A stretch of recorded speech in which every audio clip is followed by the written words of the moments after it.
جی السلام علیکم، امید کرتا ہوں آپ سب خیریت سے ہوں گے۔ ایک دکاندار جب رات کو بازار کے اندر دکان کو شٹل بند کر کے اس کو لاک لگا کے گھر آتا ہے تو وہ سکون کی نیند سو رہا ہوتا ہے،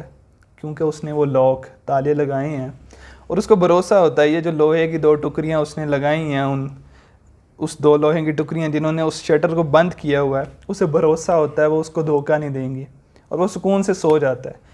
ہاں، اگر اس نے وہ لاک نہیں لگائے پھر وہ بے چین ہو کے واپس جائے گا، دیکھے گا میں نے لاک پراپر لگایا ہے، یعنی اس کو بھروسہ ہے اس لوہے کی ٹکری پہ۔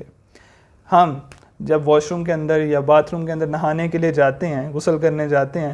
تو ہم بڑے سکون سے اپنی کنڈی لاک لگا کے اس کنڈی کو لگا کے نہا رہے ہوتے ہیں برہنہ ہو کے۔ ہمیں بالکل پرواہ نہیں ہوتی اپنی عزت کی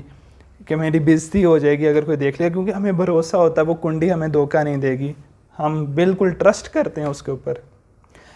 جتنا ہم یقین کے ساتھ ان کنڈی کے اوپر، اس لوہے کے ٹکڑے کے اوپر بھروسہ کر کے بڑے سکون کے ساتھ اپنے کام کو انجام دے رہے ہوتے ہیں، کیا ہماری زندگی کے اندر خدا پر اتنا بھی بھروسہ ہم کرتے ہیں؟ اپنے معاملات کے اندر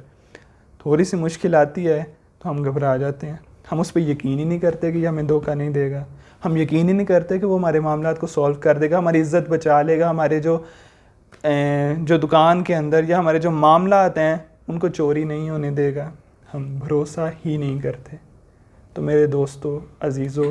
بھروسے کی ضرورت ہے، بہت ضرورت ہے۔ مجھے بھی چاہیے کہ اپنی زندگی کے اندر جب مشکلات آئیں یا کوئی بھی پیچیدگی آئے تو میں اس ذات کے اوپر بھروسہ کر لوں جو پوری کائنات کا مالک ہے، بلینز آف سٹارز کا خالق ہے، ہم سارے انسانوں کا خالق ہے، دنیا کائنات کی ہر چیز کا خالق و مالک ہے۔ تو اس پر بھروسہ کرنے، اگر ہم جتنا ہم اس کنڈی پہ بھروسہ بھی کر رہے ہیں نا، اتنا بھی بھروسہ اس خدا پہ کر لیں گے تو شاید معاملات میں آسانی ہو جائے گی۔ خدا آپ کے کاموں کو آسان کرے اور آپ کو دوسروں کے کام آسان کرنے کی توفیق عطا فرمائے۔ شکریہ۔